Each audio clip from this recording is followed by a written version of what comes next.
감사드리며 주 예수 그리스도 이름으로 기도드립니다. 아멘. 자, 오늘 함께 나누실 말씀은 마태복음 5장 8절 말씀입니다. 마태복음 5장 8절 한 절 말씀입니다. 우리 함께 목소리로 하나님의 말씀을 함께 읽으시겠습니다. 마음이 청결한 자는 복이 있나니 그들이 하나님을 볼 것이며. 아멘. 자, 얼굴들을 보니까 어저께보다 이렇게 모습이 약간 다른 것 같아요. 눈은 더 적어지신 것 같고, 네, 얼굴은 좀 더 커지신 것 같고, 어저께 저녁에 야식으로 먹은 냉면 덕이 아닌가 싶습니다. 네. 오늘 아침에 오신 분들도 있고 또 그래서 너무 감사하고, 여러분들과 인사를 좀 하죠. 이렇게 확연히 이렇게 좀 구분이 되고 있는데 앞뒤에 분들과 이렇게, 네.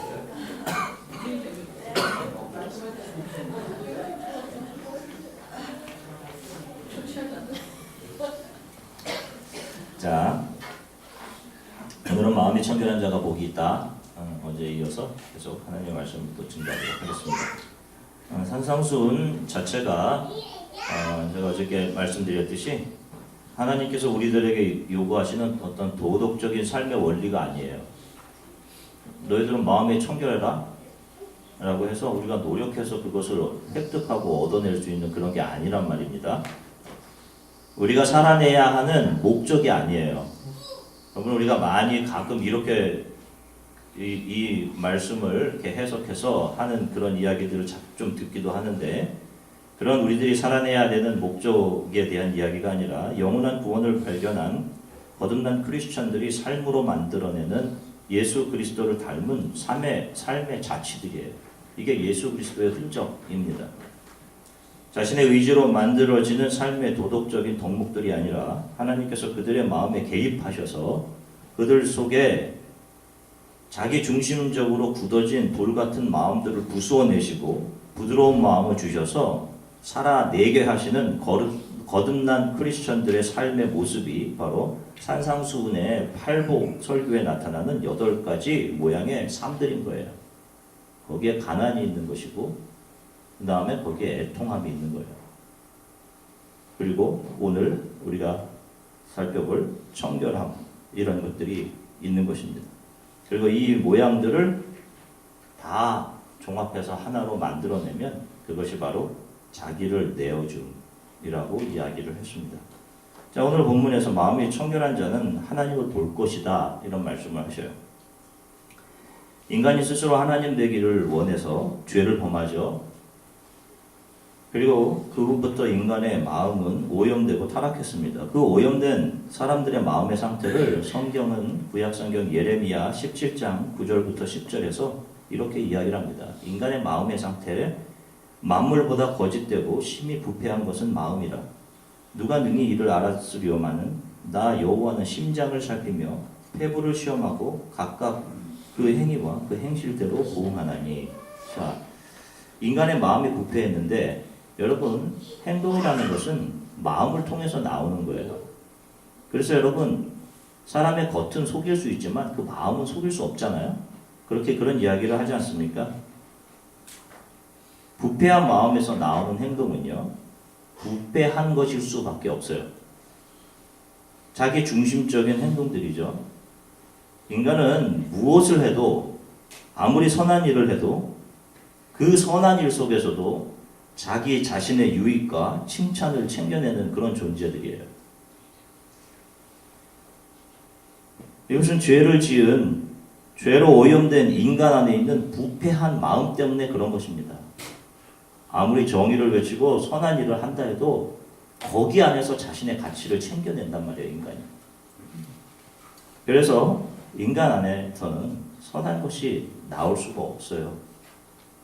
겉으로는 아름다운 것을 만들어내고 좋은 관계를 맺고 그렇게 하고 있지만 그 안에서는 어떻게 해서든지 거기서 나의 유익을 조금이라도 더 챙기려고 하는 그런 불순한 의도, 그런 마음이 인간 안에 도사리고 있는 것입니다. 하나님은 사람의 겉으로 드러나는 결과가, 또 사람의 겉으로 드러나는 모양새나 사람의 됨됨이나 그 사람이 만들어내는 결과가 좋은 자가 복되다 이렇게 말씀하지 않으셔요. 하나님이 보시는 것은 사람의 마음입니다. 우리의 행동들이나 그 결과물들이 아닌 우리들의 마음의 청결의 여부, 우리 마음의 순수함의 여부, 우리 마음이 어떤지 하나님께서 그걸 보신단 말이에요. 역사 가운데 청결한 마음을 가지고자 시도된 수많은 인간들의 노력들이 있었습니다. 다른 건 다 제해버리고 우리 아이오와에도 이쪽 칼로나라는 지역에 가면 종교개혁 철저한 기독교 근본주의자들인 메노나이트의 한 부류인 아미쉬 공동체가 있습니다. 여러분들 가서 보셨으면 알겠지만 지금도 이렇게 홀스버기 타고 다니죠? 그 마차 타고 다니고 그래요. 좀 더 들어가시면 그 외부에 노출을 하지 않습니다. 더 이렇게 안으로 들어가 보시면 정말로 최소한의 문명들을 사용하면서 그렇게 공동체 생활을 하고 있어요. 신앙의 순수함을 지켜내기 위해서 공동생활을 했던 제세례파 아나베프티스트라고 하는 독일 기독교인들의 한 부류입니다. 이분들 중에 일부가 이쪽 아이오와 칼로나에 지금 정착해 살고 있는 거예요. 이분들이 가끔씩 도시로 나옵니다. 그래서 이렇게 월마트 같은 데 가보면 마차 끌고 오고 있는 분들도 있고 또 이분들 중에서도 여러 가지 부류가 있어요. 좀 개방적인 분들이 있어요. 그분들은 이제 차를 타고 다니시고 이렇게 하시는데 한 번은 필드하우스에서 이분들이 운동을 하는 것을 본 적이 있습니다. 배구를 하는 걸 봤는데요. 배구도 이렇게 오픈 에어리아 배구 코트에서 하지 않고요. 라켓볼을 치는 사방이 다 가려진 곳에서 배구 코트를 치고 거기서 배구를 하시더라고요. 다 옷들을 다 입고 그래서 저는 또 종교적인 또 궁금증도 있고 해서 그 안에 이렇게 좁은 창문이 있지 않습니까? 거기 라켓볼. 제가 이제 고기로 이렇게 슬금슬금 그 안에서 어떤 걸 하는지 이렇게 들여다봤죠. 여러분 장난이 아닙니다. 이게 지금 운동하는 게 지면 화내시고 그냥 막 스파이크를 막 하고 막 이러는데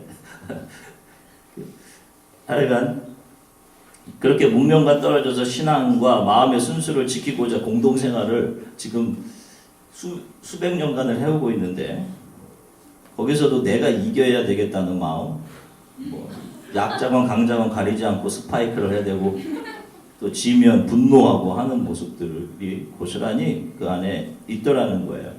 물론 문명사회에 살아가는 치열한 경쟁사회에 살아가는 사람들보다는 조금 덜할 수 있겠지만 자, 그렇게 열심히 주의 일을 감당했던 사도 바울 역시 자기 자신이 그런 고백을 합니다. 로마서 7장 18절에서 19절에서 이런 고백을 해요.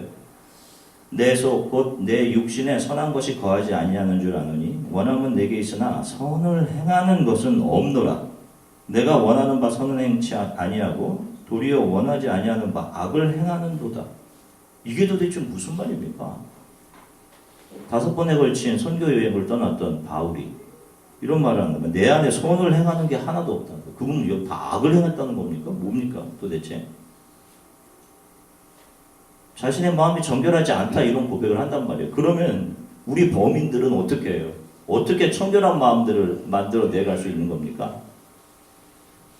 절망스럽죠? 너무 절망스럽죠? 청결, 이 카타로스라고 하는 이 단어는 pure라고 하는 그런 의미를 가져요. 순수함입니다. 무엇인가 섞이지 않은 그 원래 상태 그대로의 모습을 바로 카타로스, 순수함이라고 이야기해요. 순수미 이런 것이죠. 있는 모습 그대로, 원래 모습 그대로 이것이 순수함인 것입니다.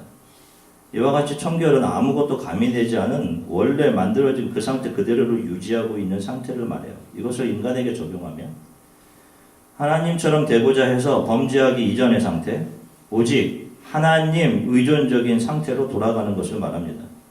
그래서 이 인간이 마음의 청결이 무너진 상태를 야고보서 4장 8절을 통해서 보면 이렇게 이야기해요. 하나님을 가까이 하라. 그리하면 너희를 가까이 하시리라. 죄인들아 손을 깨끗이 하라. 두 마음을 품은 자들아 마음을 정결케 하라. 자, 이런 말을 합니다. 세상에 속해서 예수 그리스도의 은혜를 알지 못하고 여전히 오염된 죄악의 마음으로 살아가는 자들, 이 땅을 살아가면서 어떻게 하면 이 땅에 내가 잘 정착해서 내 행복을 누리고 살아갈 것인지 거기에 인생의 모든 관심을 두고 신으로부터도 복받아서 세상에서의 잘됨과 유익함을 얻기 원하고 세상으로부터도 유익함을 얻으며 가능한 높은 집 위에 올라가서 그렇게 이 세상에서 행복하게 살아보려는 그런 두 마음을 품은 자들을 마음이 깨끗하지 못한 불결한 자들, 죄인, 이렇게 성경이 이야기하는 것입니다. 결국 성경에서 마음이 청결하지 못하다는 것은 이 세상을 사랑하는 것과 관계가 있어요. 물론 거듭난 크리스천들도 세상 사람들이 부러워하는 높은 지위에 올라 앉을 수 있습니다. 그러나 거듭난 크리스천들은 그 자리가 자신의 노력과 성과에 의해 오르게 된 자리가 아님을 알기 때문에 또 낮추시고 높이시는 분이 하나님이심을 알기 때문에 그 자리를 하나님이 펼쳐가시는 구속의 역사의 시각을 가지고 바라보게 됩니다. 그래서 마음이 청결한 자들은 어떠한 상황에서도 겸손을 유지할 수가 있는 거예요. 내가 주인이 아님을 알기 때문에 그렇습니다. 그러나 세상 사람들은 다르죠. 자기가 획득했다고 생각하죠. 자기가 주인이라고 생각한단 말이에요. 그러나 크리스찬들은 어떤 상황이 있든지 그곳에서 더 높은 고지나 더 많은 자신의 누림을 향해 가는 것이 아니라 자신을 그 위치에 놓으신 그 위치에서 하나님이 펼쳐가시는 그 구속, 하나님 나라의 그물, 성경의 표현대로 이야기하면 하나님 나라의 그물로서의 삶을 살아가요. 자신의 삶을 통해서 세상의 사람들이 그 그물 안으로 들어와 하나님의 사랑을 보게 되도록 하는, 그를 통해 주의 영광과 사랑을 보고 돌아오는 자들이 반드시 나오게 되는 것입니다. 그러나 낮은 자리에 처할 수도 있죠. 세상 사람들은 이렇게 낮은 자리에 처할 때 견디지 못하죠. 자신이 하나님 되어서 가장 가치 있는 자 취급을 받아야 하는데 자신의 자리가 형편없기 때문에 그 자리에 내려가면 세상 사람들은 견디지 못합니다. 그리고 그 자리를 자신의 존재의 본질로 착각해요. 내가 이런 사람인 것처럼 생각을 한단 말이에요. 세상 사람들도 그렇게 서로들을 그렇게 바라본단 말입니다. 그러나 마음이 청결한 자는 그 안에서도 감사하고 낮추신 그곳에서도 자신의 낮춤을 통해 하나님을 증거해내는 역설의 삶을 살아가요. 자신의 약함을 자랑하며 신앙의 삶을 살아갑니다. 그런데 놀랍게도 여러분, 높은 위치에서 나의 높음을 자랑함을 통해서 얻어내는 하나님 나라로 돌아오는 사람들보다 약함이 자랑되는 그 자리에 생명의 태어남과 주의 나라로 돌아오게 되는 일이 더 흥왕하게 일어나게 되는 거예요. 여러분 이것을 꼭 기억하십시오. 하나님의 나라는 약함이 증거되는 곳에, 약함이 나의 자랑으로 고백되는 그 자리에서 태어납니다. 생명력을 얻게 되고요. 그러면 우리가 어떻게 맨 처음 창조의 때, 아니 그보다 더 온전한 청결한 마음을 가지게 될 수 있을까요? 이게 우리의 힘이나 노력으로 가능할까요? 이제부터 청결한 마음을 가지고 살아야 되겠다, 이렇게 생각해서 여러분, 죄로 오염돼서 하나님을 향한 모든 지혜를 잃어버린 인간이 자기 스스로의 힘으로 처음 상태로 돌아가는 것은 불가능합니다. 로마서 1장 21절부터 23절을 보면 하나님을 알되 하나님을 영화롭게도 아니하며 감사하지도 아니하고 오히려 그 생각이 허망하여지며 미련한 마음이 어두워졌나니 스스로 지혜 있다 하나 어리석게 되어 썩어지지 아니하는 하나님의 영광을 썩어질 사람과 새와 짐승과 기어다니는 동물 우상의 모양으로 바꾸었느니라. 인간은 하나님을 찾아갈 수 없어요. 죄로 단절되었기 때문입니다. 죄를 지은 이후에 인간은 하나님을 알지 못해요. 이 하나님을 알고자 하는 지식 자체가 죽게 됩니다. 그 마음이 미련해지고 어두워졌기 때문이에요. 자기 스스로를 지혜 있는 존재로 알지만 자신의 지식이 영원한 행복을 줄 수 있다라고 하는 망상을 가지고 살아가지만 결국 그것을 획득하지 못하고 한 줌의 흙으로 돌아가야 됩니다.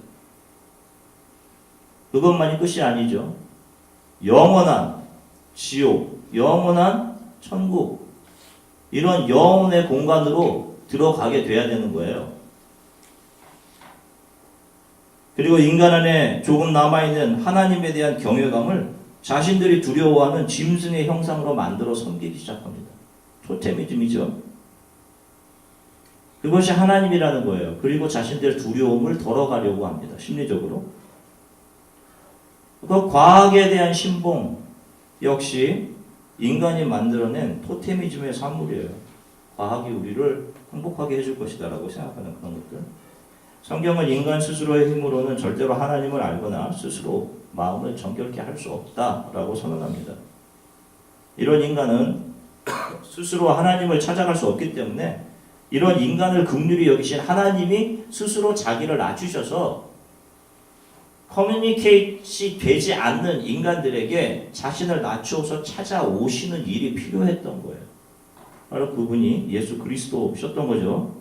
바로 그 하나님이 인간에게로 오셔서 하실 일을 하나님은 이미 구약성경 에스겔 선지자를 통해서 말씀해 주셨는데 그것이 에스겔서 11장 19절서부터 20절이에요. 보시면 이렇게 말씀하십니다. 내가 그들에게 한 마음을 주고 그 속에 새 영을 주며 그 몸에서 돌 같은 마음을 제거하고 살처럼 부드러운 마음을 주어 내 율례를 따르며 내 규례를 지켜 행하게 하리니 그들은 내 백성이 되고 나는 그들의 하나님이 되리라. 에스겔서를 통해서 주신 예언의 말씀을 보면 언젠가 역사의 어느 시점에서 하나님께서 주체적으로 일을 하실 것인데 하나님께서 하나님의 영을 보내셔서 돌같이 딱딱해진 인간의 마음속에 새 영을 주셔서 그 영으로 하여금 인간 안에 있던 돌같이 굳은 마음, 자기 스스로 하나님 되려고 하는 바로 그 마음을 제하여서 주시고 부드러운 마음을 주셔서 하나님의 율례를 따르게 하시겠다 이런 말씀을 하십니다. 내가 스스로 나의 노력이나 행위로 정결케 되는 것이 아니에요. 우리를 긍휼히 여기신 하나님 예수 그리스도께서 직접 주체적으로 우리들에게 오셨고 그분이 우리를 위해 자기 자신의 모든 것을 내어주시고 부활하시고 죽음의 저주를 끊어내시고 승천하셔서 우리들에게 성령을 보내주심으로 우리 마음을 일방적으로 청결케 하시는 것입니다. 나를 중심으로 자리 잡고 있는 나의 하나님됨, 나의 교만을 깨어 부수어 내시는 거예요. 이 일을 해내시는 것이 바로 예수 그리스도의 부활 이후 주 예수 그리스도를 따르는 모든 제자들에게 주신 성령이며 이 성령이 바로 죄로 오염되어 살아가는 인간들의 마음에서 불순물을 제거하고 그들이 스스로를 쳐서 하나님께 복종시키며 하나님의 율례를 지키는 자로 변화시켜 가게 되는 그 일을 하시는 거예요. 그래서 마태복음에 보면 예수님께서 이런 말씀하십니다. 마태복음 21장 44절에 보면 이런 말씀을 하셔요. 이 돌 위에 떨어지는 자는 깨지겠고 이 돌이 사람 위에 떨어지면 그를 가루로 만들어 흩으리라. 여러분 이 말씀을 이해하셨습니까? 이해하기 어려운 구절 중에 하나인데 이 돌 위에 떨어지는 자는 깨지겠고 이 돌이 사람 위에 떨어지면 그를 가루로 만들어 흩으리라 이런 말씀하셔요. 이게 무슨 말씀입니까? 제가 성경 공부하신 분들은 이해하겠지만 제가 밭의 비유에 대해서 말씀드렸었죠. 모퉁이 돌이신 예수 그리스도께서 오셔서 돌로 가득한 우리의 마음의 밭, 그 마음의 밭에 돌을 깨어 부수는 것입니다. 모퉁이 돌이신 예수 그리스도. 그래서 돌짝밭이었던 나쁜 밭이었던 우리의 마음의 밭을 좋은 밭으로 만들어 내시는 거예요. 우리가 좋은 밭이 되겠습니다. 노력해서 그런 밭을 이루어가는 것이 아니라 모퉁이 돌이신 예수 그리스도께서 오셔서 돌짝 같은 우리의 마음의 돌들을 깨어 부수어 내시는 거예요. 그래서 오늘 성경이 말씀하시는 청결한 자라는 것은 이 땅을 살아간 인간 중에 유일하게 마음의 청결을 이루셨던 예수 그리스도에 의해서 발견되어서 하나님의 영원한 구속 안으로 편입된 자들, 그래서 죄로 오염된 자기를 사랑하는 그 자기 사랑의 마음을 하나씩 벗겨가는 과정을 살아가는 사람들의 마음이 청결한 자다라고 말하는 것입니다. 성도의 마음이 청결해진다는 것은 근본적으로 성령께서 하나님을 등지고 이 세상을 사랑하며 살아가던 자들의 마음 안으로 들어오셔서 그 이 세상을 사랑하던 마음을 쳐내심을 통해 성도가 하나님의 은혜만을 붙잡고 살아가게 하심으로 다시금 회복시켜가는 성도의 마음 상태를 정의하는 말인 것입니다. 성령을 통해 마음을 부드럽게 해 주셨음에도 불구하고 여전히 사람 안에는 여전히 세상을 향한 회한이 남아 있어요. 그래서 다시금 세상으로 돌아가고자 하는 충동을 느끼기도 합니다. 저와 여러분들 그렇지 않습니까? 그렇죠.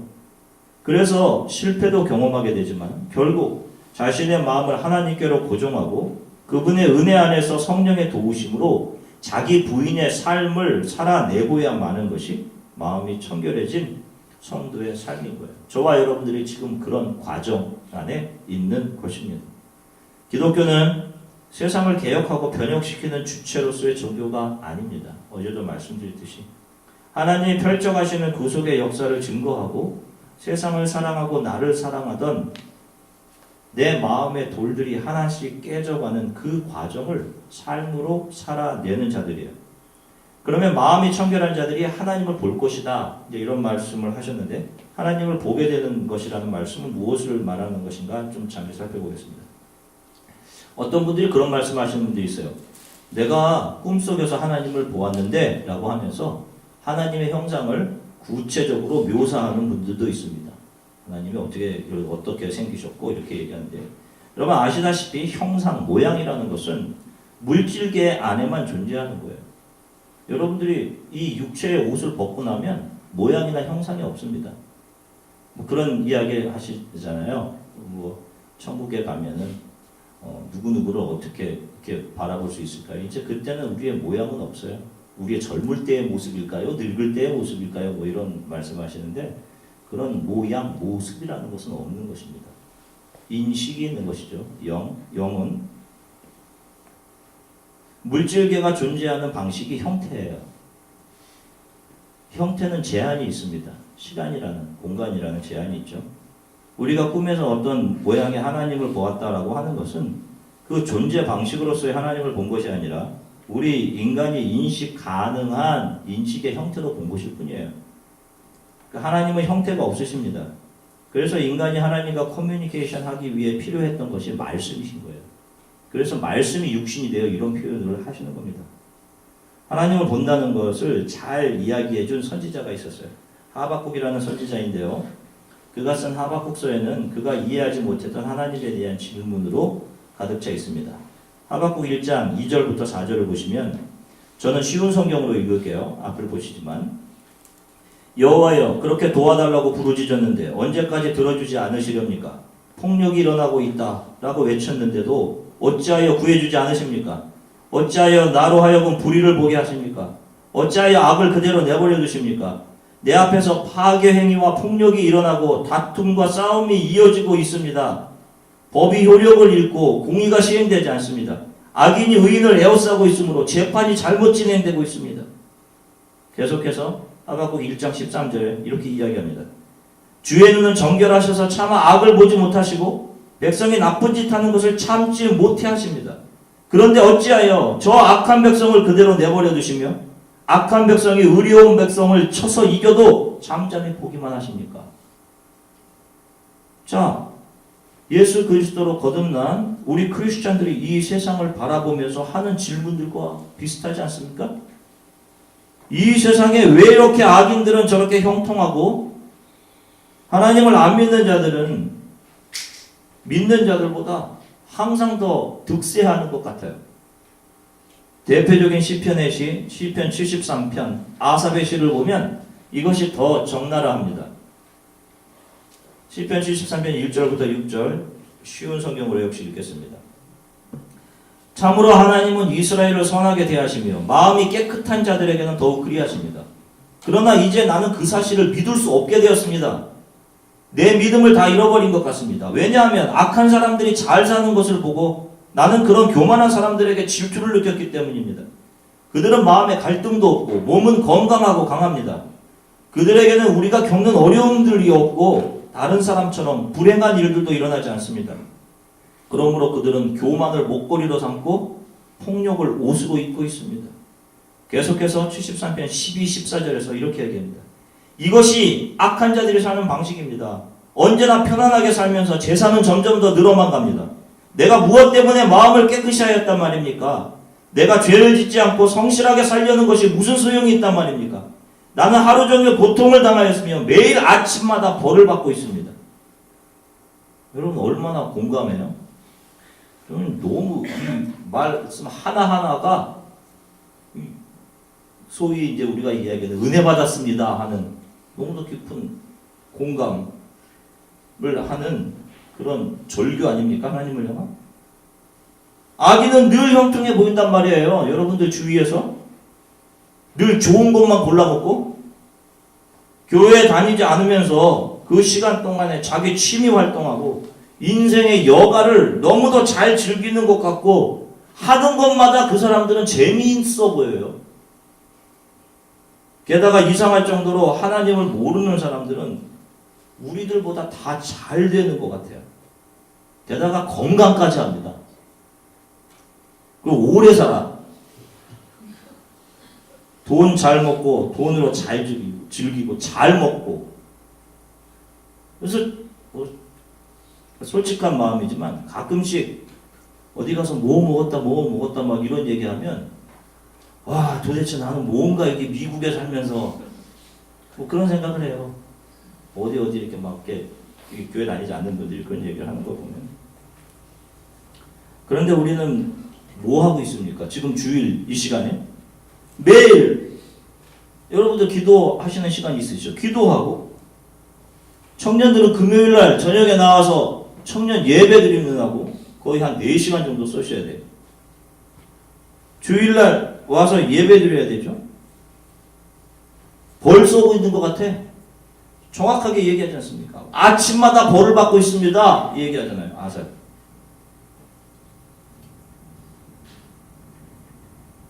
이런 상대적인 박탈감에 있던 이들이 하나님으로부터 보게 되는 게 있어요. 그게 시편 73편 17절서부터 19절인데 역시 쉬운 성경으로 읽겠습니다. 그러나 하나님의 성전으로 나아가서야 비로소 그들에게 무슨 일이 일어날지 깨닫게 되었습니다. 참으로 주께서는 그들을 미끄러지는 곳에 내버려 두시고 그들이 망하도록 하실 것입니다. 순식간에 그들이 망하게 되며 공포 가운데 그들이 모두 죽어 없어질 것입니다. 여러분 무엇을 알게 된 겁니까? 이 역사가 여러분 이렇게 끝나는 게 아니에요.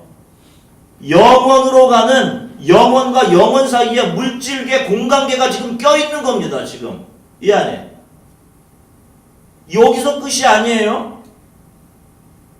이 구속의 섭리로 끌고 가고 있는 가운데 지금 이 물질계 안에 우리가 있는 것이지 이제 이 영원계에 도달하게 되면 여기서부터는 상황이 다른 거예요. 미끄러지듯이 이들은 영원계 안으로 들어가 영원한 멸망으로 들어가게 되는 것을 보게 되는 겁니다. 이게 영혼 속에서 곧 판명돼요. 여러분들이 사실 만큼 앞으로 얼만큼 사실 것 같아요? 그렇게 지나고 나면 우리는 영혼계로 들어갑니다. 이 세상에서 하나님 없이 자기 주인대로 자기의 시간과 자기의 공부한 탤런트 모든 것의 주인으로 살아간 사람들은 명확하게 극한 두려움 속에서 자신들에게 내려질 영원한 형벌을 받게 될 거예요. 이것이 저는 두려워요. 저에게도 그렇지만 저희 교회 안에 있는 분들에게는 이러한 길들로 들어가는 일들을 막아야 되겠다고 하는 하나님의 말씀을 온전히 증거해서 여러분들의 마음에 그러한 마음들이 믿음으로 다가와서 이 영혼의 세계가 존재하구나 성경을 통해서 이야기하는 이런 것들을 여러분들에게 깨우쳐 알게 하고 싶은 마음이 있는 것입니다. 이것 때문에 어떨 때는요 새벽에 일어나서 소스라치게 소름이 돋을 정도로 무섭고 두려울 때가 있어요. 하박국 선지자도 이것을 보고 놀라죠. 하박국서 3장 2절부터 3절에 보면 하박국이 이런 고백을 해요. 그렇게 하나님께 질문을 하면서 하나님을 쏘아붙였던 하박국이 여호와여 내가 주께 대한 소문을 듣고 놀랐나이다. 여호와여 주는 주의 일을 이 수년 내에 부응케 하옵소서. 이 수년 내에 나타내 주옵소서. 진노 중에라도 긍휼을 잊지 마옵소서. 하나님이 대만에서부터 나오시며 거룩한 자가 바란 산에서부터 오시도다. 셀라. 하늘이 그 영광이 하늘을 덮었고 그 찬송이 세계에 가득하도다. 결국에는 하박국이 하나님이 이끌어 가시는 이 구속의 역사를 보는 겁니다. 지금 이 현실 세계에서 자신들이 겪는 모든 것, 악인이 형통하고 주를 믿는 자들이 고통당하는 이 현실, 마치 하나님이 없어 보이는 것 같은 이 모든 상황들이 마음이 청결한 자들에게 베푸시는 오히려 하나님의 선이심을 깨닫게 되는 거예요. 하나님의 눈은 정확히 악인들과 의인을 보고 계십니다. 악인이 현실에서 그렇게 자신들이 중심되어 자신을 즐겁게 하는 삶을 사는 것, 자신들에게만 집중되어져 있는 그러한 삶, 그런 삶의 형통함을 하나님께서 보고 계신단 말이에요. 그들의 현실에서의 잘됨이란 영원한 형벌의 형장으로 끌려가는 자의 모습에 불과한 것이다. 이렇게 이야기하는 것입니다. 그리고 하나님은 이런 세상에서의 잘됨을 바라고 이런 현실에서의 잘됨을 복으로 생각하는 우리들의 마음을 갈아 뒤집어 엎으시는 거예요. 그리고 결국 이 세상에서 나의 약함과 나의 부족함과 내가 나를 위해 즐기지 못했던 시간들, 주의 나라를 위해 주의 사랑을 증거하기 위해 헌신하고 고통하며 애통했던 시간들, 이것이 진정한 복이었구나. 이것들을 보게 하시는 겁니다. 바로 이 하나님을 느끼고 알아가는 것이 하나님을 보는 거예요. 펼쳐진 현실의 역설 속에서 하나님을 보는 겁니다.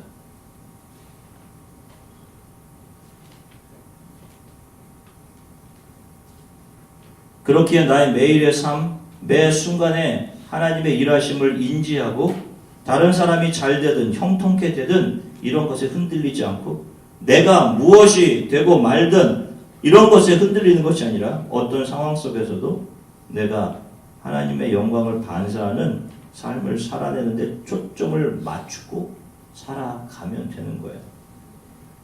찬양 중에 그런 가사가 있어요. 모든 상황 속에서 주를 찬양하지라. 주는 너의 큰 상급, 큰 도움이시라. 주의 얼굴 구할 때 주의 영을 부으사 크신 사랑 안에서 주를 보게 하소서.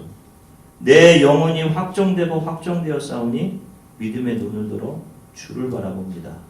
내 영혼이 확정되고 확정되어 싸우니 믿음의 눈을 들어 주만 바라봅니다. 여러분, 이것이 주 예수의 은혜로 마음에 정결해진 자들이 매일매일 삶의 현실에서 고백하는 믿음의 고백의 내용인 거예요. 베드로가 예수 그리스도께만 시선을 고정하고 그분의 능력을 바라보며 나를 오라 하십시오 라고 하며 바다 위를 걸어갑니다. 여러분, 그분의 능력을 믿고 믿음으로 걸어간 것이죠. 거기에 요동함이 없었습니다. 그러나 풍랑을 보고 자신을 봅니다. 그랬을 때 베드로가 물속으로 빠져 들어갔죠. 여러분, 하나님을 본다는 것은 그분의 전능하심에 나의 모든 시선이 고정되는 거예요. 이 세상에서 온전히 마음이 정결하셨던 분은 예수 그리스도 오직 한 분이셨습니다. 우리는 그분 안에서 거듭나 그분과 같은 정결한 자로 만들어져 가는 것입니다. 베드로와 같이 상황과 환경을 보고 나의 능력을 보고 두려워하고 믿음에 실패할 때도 분명히 있어요.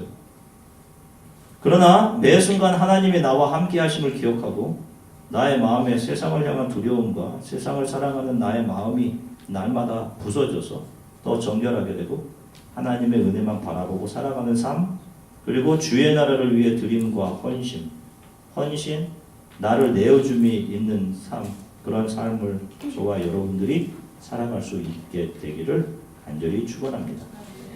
잠시 함께 기도할게요.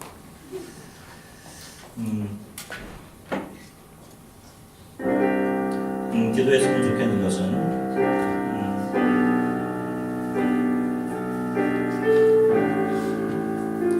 우리가 늘 관심 가지고 있는 것은 잘됨이죠. 나의 잘됨의 문제예요. 근데 조금 똑똑한 사람들은 자신들의 미래를